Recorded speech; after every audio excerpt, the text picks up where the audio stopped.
So good morning, everyone. Uh, Thank you for coming in for the show. So have when people thinking about investing in general in real estate, there's several strategies out there: construction, pre-construction, flipping, so on and so forth, BRR.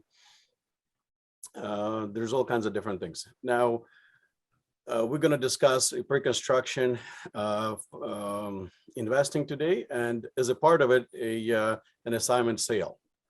My name is Yuri Nesbitt. I'm with eXp Realty, and so what's involved in that pre-construction sale? When people coming into the office, when big opening, that kind of stuff, and we opening sales. They create a massive demand for the people. People come in.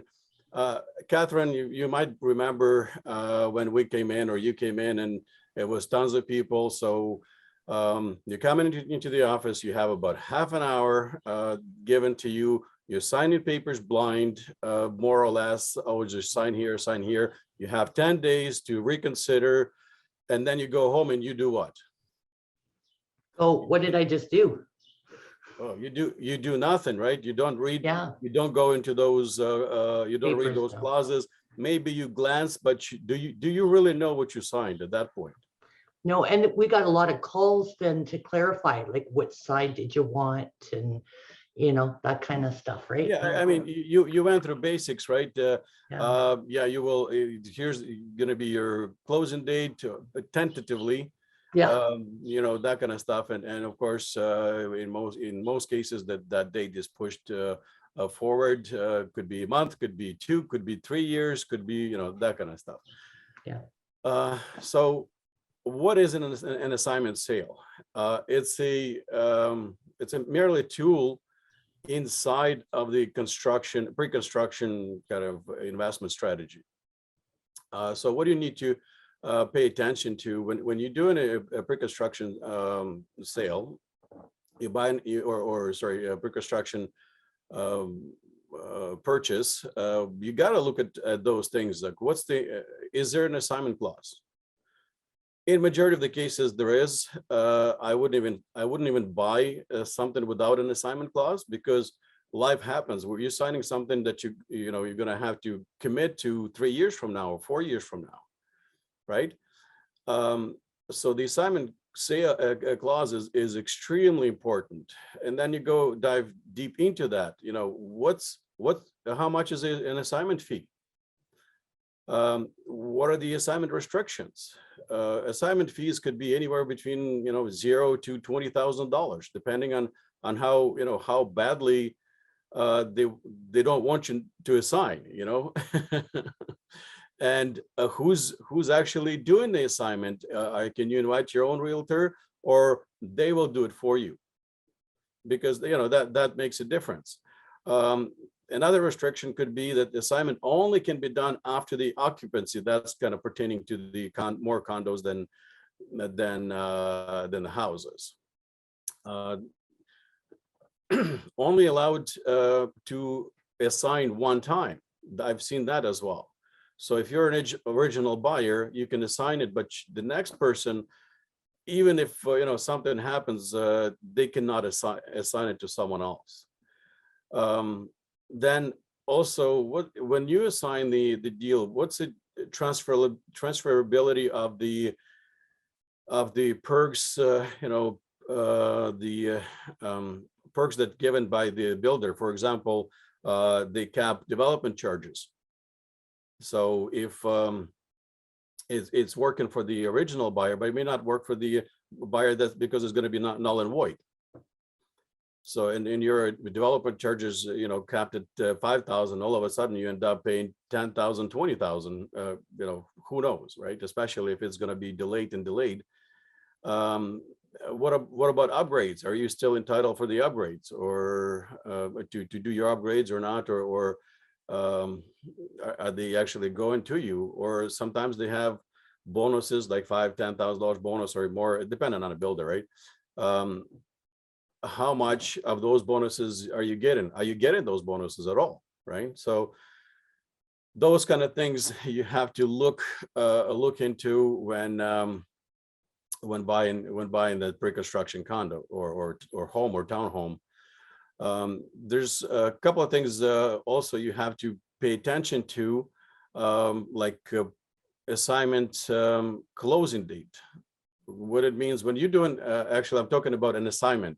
When you're doing an assignment and you're selling your original agreement to someone else, there's 3 days basically you have to look at. One of those is assignment closing date.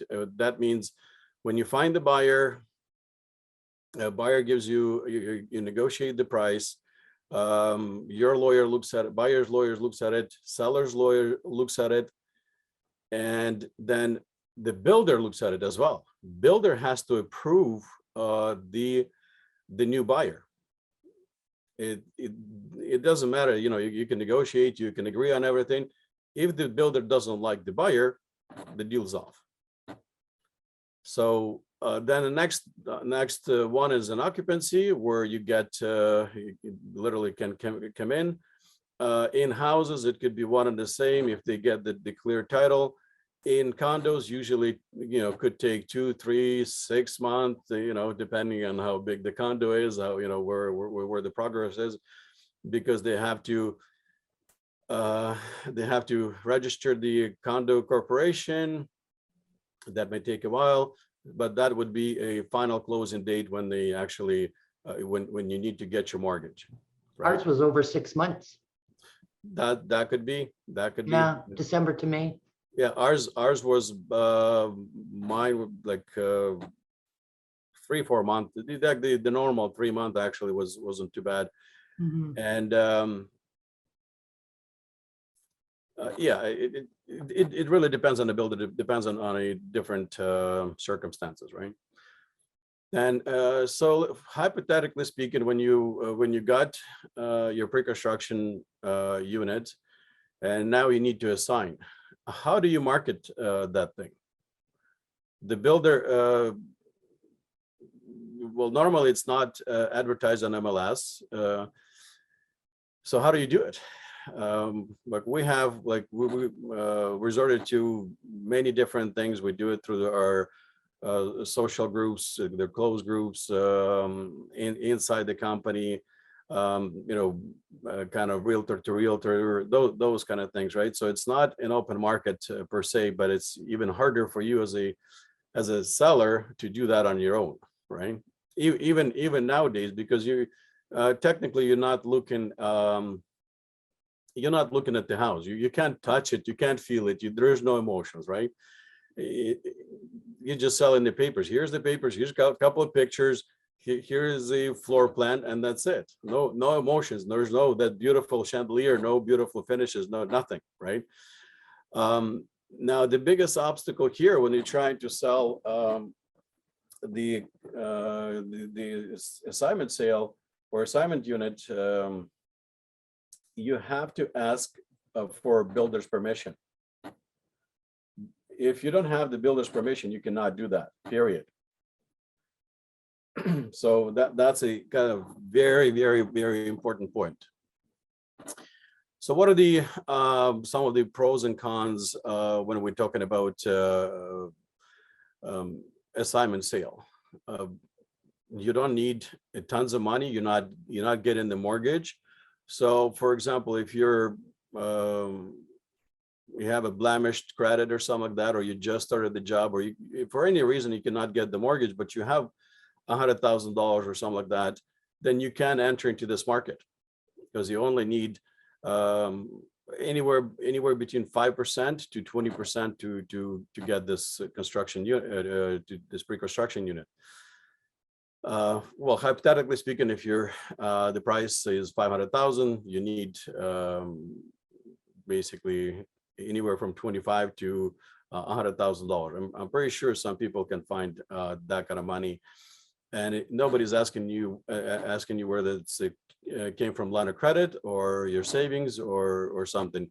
Builders do ask for the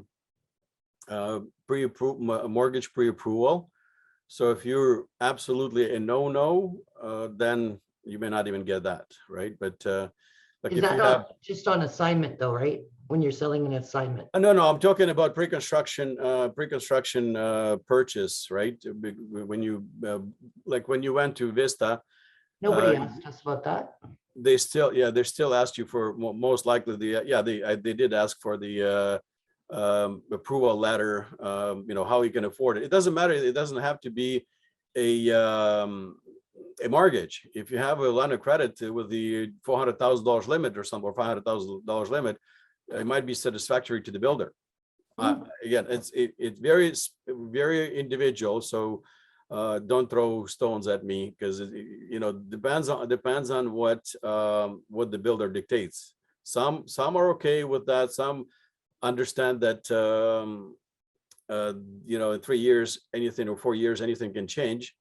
Some demand a firm approval. Like it's kind of redundant, because things will change, and no bank will give you approval that states, yes, you're approved as of 2025. Let's put it that way, right? There's nobody will take that responsibility or guarantee that. So, but bottom line, again, this pre-construction strategy allows you to enter the market with a lower deposit, right?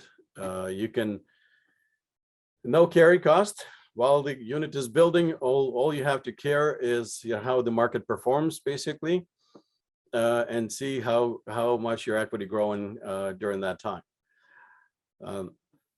Excuse me. So no carrying cost, no monthly cost, no occupancy, nothing of that nature. Closing cost. If you're doing an assignment, there's some cost associated with that. You have to pay, obviously, legal fees. You have to pay the real estate agent if you're doing it through real estate agent. For the seller. For the buyer, again, same thing. You have to do the you have to pay lawyer on your side. Keep in mind, lawyers fees are a little bit higher than you would have on a regular basis, or just for a regular transaction, because there's so many things to look into. As an example, I don't have it right in front of me right now. Actually, I can share quickly the screen, if I can. Okay. Well, let me find it first, and I'll.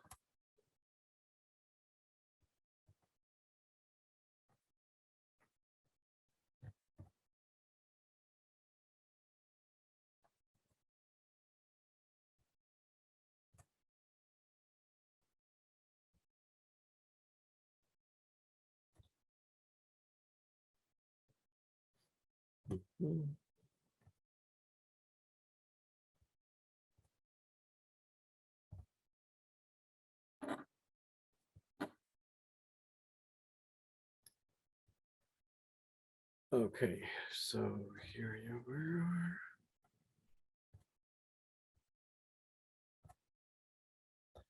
See my screen? So these are the clauses that we do in the case of an assignment.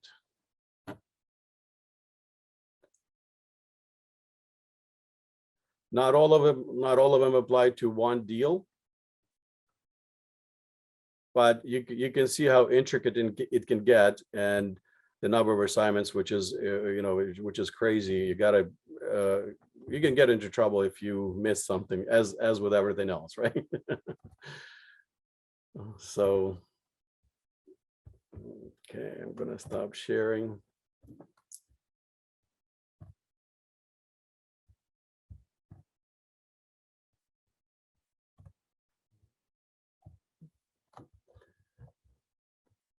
Okay, so another like I said, for the pros, for the to go back to the pros and cons for the assignment, there is a small amount of cash that you need, and then you're waiting for the equity to grow. And basically, if you can close, great. That's the ideal situation. If you can close, you get your HST rebate. It's about $25,000 after after a couple of months, but it's only after you get well, it's a huge subject, but as an investor, when you're investing, you have to pay HST, and that's what you're going to have to pay at the closing. $24,000. That might be a huge surprise to someone that didn't realize they're going to have to pay that. But you get it back after you rented, after you show it to the government and apply for this rebate. It takes about 3 to 4 months to get it back, but you get it back in about, like I said, 3-4 months, and it's about $24,000. They just need a proof of the unit being rented. They will ask for the rental agreement between you and a tenant, and that should be the end of it. Now, the cons of the assignment sale is that you, as the original buyer or the seller at this point, you're still on the hook if the next buyer doesn't close. One of you has to close. So that's kind of a little bit of a challenge there. It's a bit of a risk that people are taking, but if the market still goes up, then they have to negotiate, whether the buyer that's bought the assignment, they're gonna lose the deposit. It's a bit of a mess, but like with everything that's not going through, it's always a mess, right? So you have to figure out who's taking responsibility and whose liability is this and that kind of stuff. And the cons also, where are we?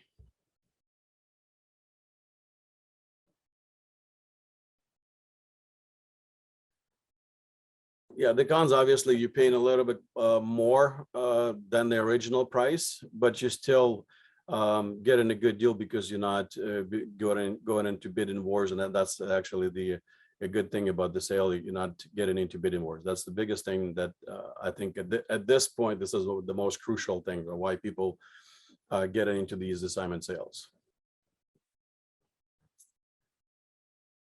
And I think that's, there's all kinds of different things involved, but in a nutshell, this is probably, I've touched on all the major points.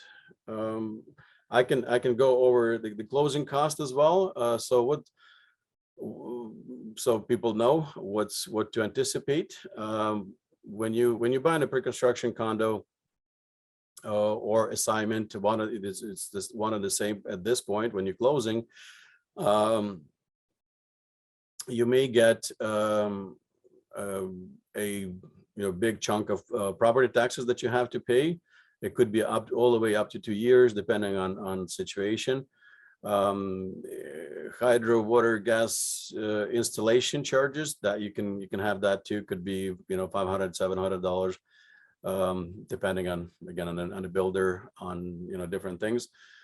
Development charges, again, that should be negotiated with the builder at the time of the purchase. Carry-on home warranty, again, it runs anywhere between $600 to a couple of $1,000s. There's a fee structure on a carry-on website. You can look it up. Discharge of the builder's mortgage, normally $250, $350, not that much. There's all kinds of little small fees. 2-month occupancy fee, for the reserve fund, while you occupying the unit, but you haven't taken the possession yet. And like I said, if you're an investor, you're going to have that 24,000 or 30,000, depending on what it is, or even more charge for those HST. So that's although these little charges is nothing compared to that one, because that may come as a surprise. So that basically concludes the assignment sale presentation. If you have any questions, please let me know. Thank you.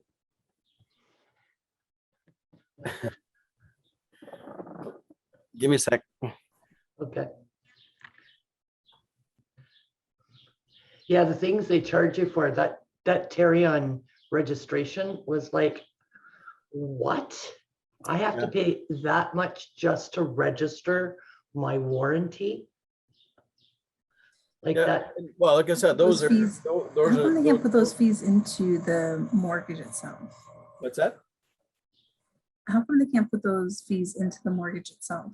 Like into everything, like just incorporate it all into one, so you're not paying extra. Not in my experience. I don't know, maybe people have done it. But why? Why don't they? What's that? Why don't they? Yeah, because wouldn't it be easier for the buyer? Not contributing to the property value. So banks are going by LTV. So let's say you have you contributed only 5%, right, of your own money, and then they lending 95% total. Then you add, and your unit, let's say your unit is $400,000, right? Then you add the development charges of 5,000, then you or 10,000. Then you add this, then you add that, then land transfer tax, $24,000. At HST, all of a sudden you're at 105% LTV. They don't do that. They cannot do that. There is such a thing as purchase plus improvements, but that's a different story. When you improve in the property value, like when it's a brand new, there's nothing to improve really. Like, yeah, I mean, you can put the golden toilet in there or something like that, but that's not an improvement, let's put it that way. So yeah, if you buy any half dilapidated property and you say, yes, I need this amount of money, but I'm going to put another $50,000 into the house, then they may consider that, right? That's another thing that they charge you at closing, is the other half of any of your improvement or upgrades. Well, yeah, you're right. And you can choose to pay it all up front. We did that. Yeah, we were 3 days from vacation, so we went and put 50% down. And 2 years later, yes, oh yeah, the blinds. Oh yeah, the cupboard. Which ended up being a couple grand more, right? Yeah, well, and that's a very good point, because in majority of the cases, like if it's your own home, single home, for example, I would not do many upgrades whatsoever, because you can do things way cheaper. However, when we ask, can we upgrade our countertop to make it that waterfall feature, where kind of marble or granite on both sides, it was something like $5,000, and like, whoa. I mean, for a piece of marble, $40 per square foot, 3 by 10 is $400. How in the heck you come up with 5, right? And but they say, well, if you don't do that, then if you decide to install it, you need to call the board, you need to call condo corporation, you need to book the elevator. We're gonna see it. We're gonna kibosh your renovation, that kind of stuff. Right? Yeah, I don't know if that's true or not, but I mean, we still didn't go with that upgrade. I know the lighting one was ridiculous as well. Yeah. Under a counter. Well, keep in mind, this is not your regular like ceiling and that kind of stuff, right? Bud Light is about $50 to install, $60 maybe, something like that. So do the math, right? Oh, I know. They wanted like, it was ridiculous, like $7,000. And Oh that's yeah, how you got, it was $200 per light or something. As far as I remember. and they wanted, that was the only way you could get the light over the kitchen island, like in my style, right? Otherwise, you don't even get the whole. Like, not that you got a fixture with it anyway, right? But you don't even get the junction box there. But you're saying something, or you're on mute, or you just you took it? No, I'm just familiar with this because we bought a pre-construction house and the same things. It's 250 every pot light inside and outside. Oh, 250 in your case. Yeah. 250, yeah, it's in this field, and I mean, yeah. It has a golden rim, right? Yeah, I Platinum, know. I think. I remember being so excited about finally being able to pick the finishes that I wanted in that. But to go beyond the basics of what they give you, which are decent, they're not shoddy or anything, but Yeah. it was so expensive. It was like, this is disappointing because I can't do, well, yes, it was a rental anyway, but I couldn't do them if I wanted to. Yeah. The only thing we did was the blinds, just because we didn't want tenants not to have blinds. And so. Yeah. Because then they could be hanging marijuana flags out the window, and causing problems. So, but that, Well, no, and then it's I actually- ended up living in it. So I'm really glad we did that. Yeah. Because I just just came across these motorized blinds on AliExpress, which is like $250, $350 different for what is it, 2.5 meters, I guess you get for $350 US or $400 US kind of thing. You get a very nice motorized. You just click and it goes up and goes down, and then yeah, that was a couple extra grand. Yeah. oh, that was $2,000 for one. Yeah, I know. Yeah, I wasn't really super impressed. And then, a common thing too is the parking assignment. I Right. have a friend that bought in Grimsby on the lakeside there, the LJM or MJL or. Yeah, LGM, yeah. Okay, thank you. And he bought 2 parking spots. Yeah. His were 40 apiece, Yeah. or $39.99, right? Where mine was only 20. And I remember them going, "Oh, where's their parking spot? Maybe it's outside." And I went, "Not on your flippin' life. I'm not paying $30,000 to park outside." Yeah. Well, And they tried to do the same to him when he went to the lawyer's office. uh-huh. But we were just moving in as occupancy, not owners. Yeah. When he went to sign the papers, they tried to give him 2 outdoor Oh, wow. parking spots. Yeah. And he said that like delayed another week until they found them 2 parking spots inside. But Well, that's a good point. It's still good investment if you're thinking of renting a unit in a condo and you have 2 bedroom, 2 bedroom, then 2 parking spots. If you think about it, you have,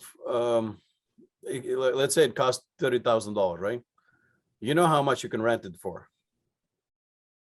Like, you can probably, if I put it out there and I would have had a bidding war, probably would have gotten $200 for the thing. My wife says, "Oh, you can park, for $100 in Jackson Square." It's like, yeah, fine. Go to Jackson Square and park your car.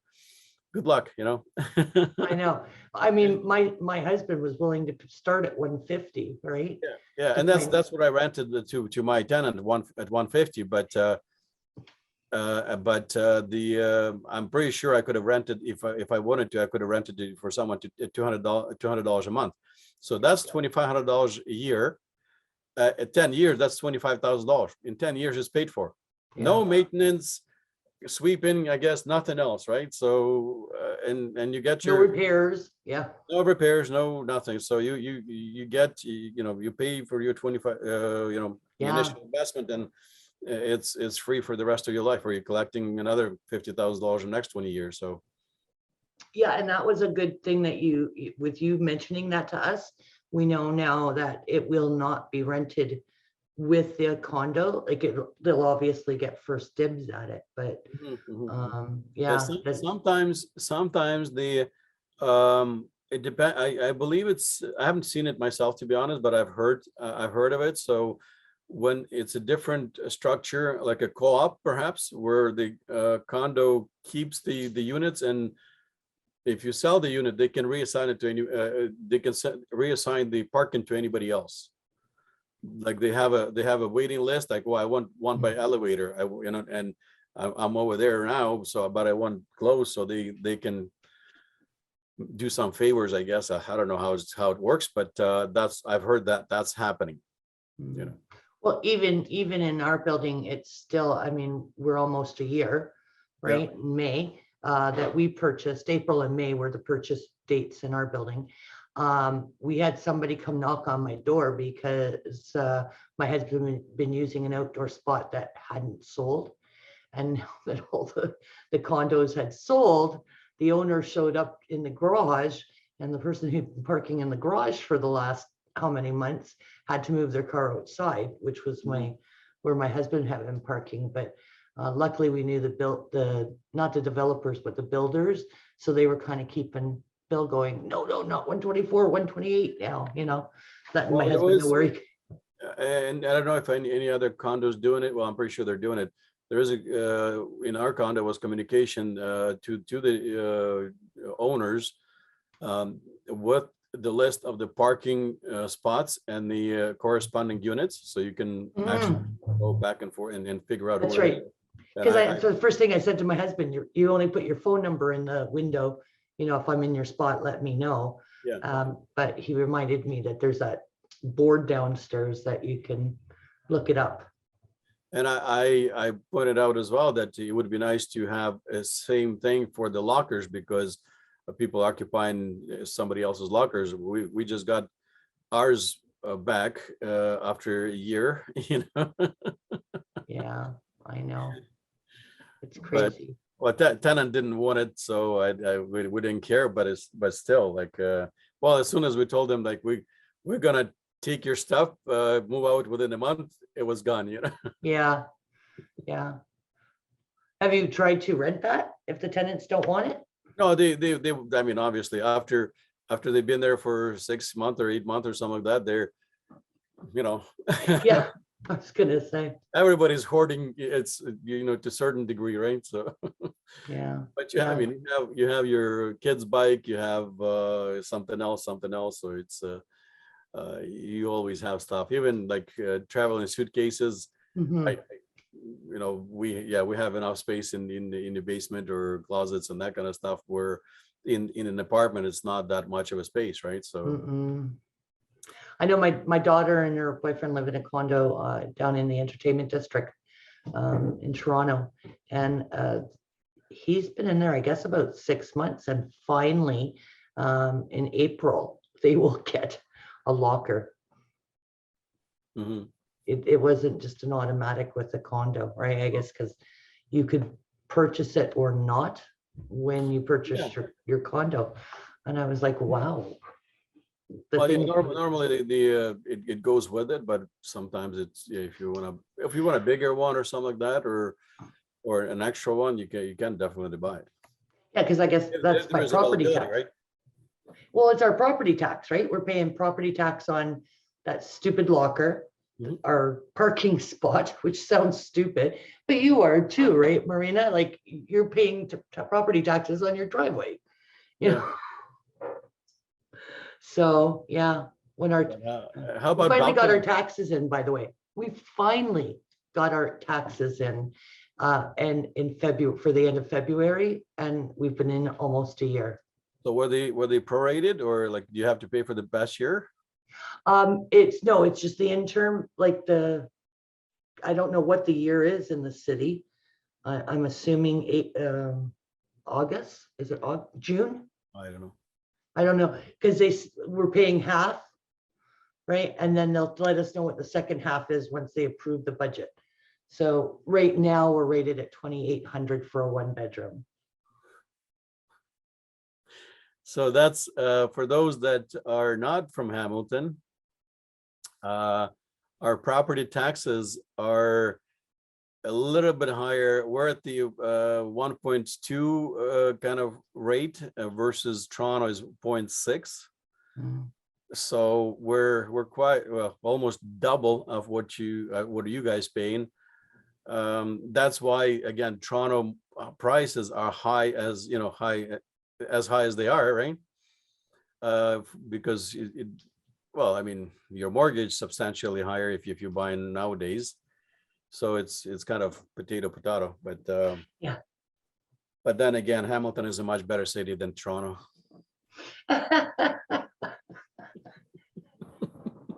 Did I say Well, that you- out loud?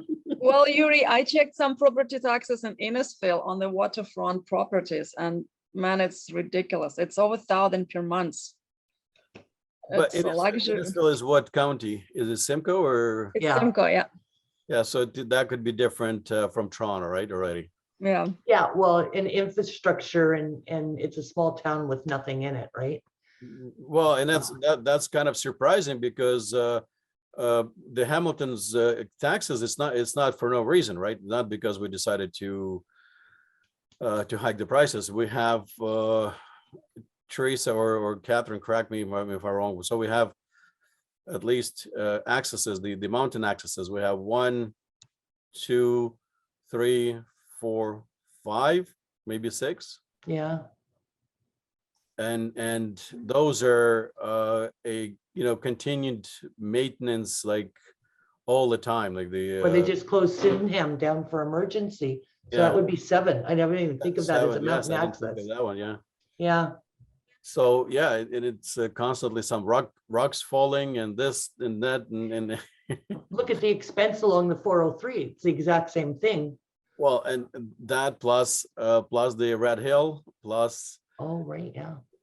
all kinds of things, and yeah, we have 5 hospitals. I don't anybody knows how many hospitals Toronto have? Oh, No. not Two offhand. for Toronto. Two in Etobicoke. Yeah. Um, I'm pretty sure a few, but we have 5 hospitals here, at least 5 that I count. well, they have 5 within spitting distance of each other. Yeah. But still, it's in case of emergency, you kind of want that, right? Yeah, no, I'm pretty sure they must have at least, I would think 20 with emerges.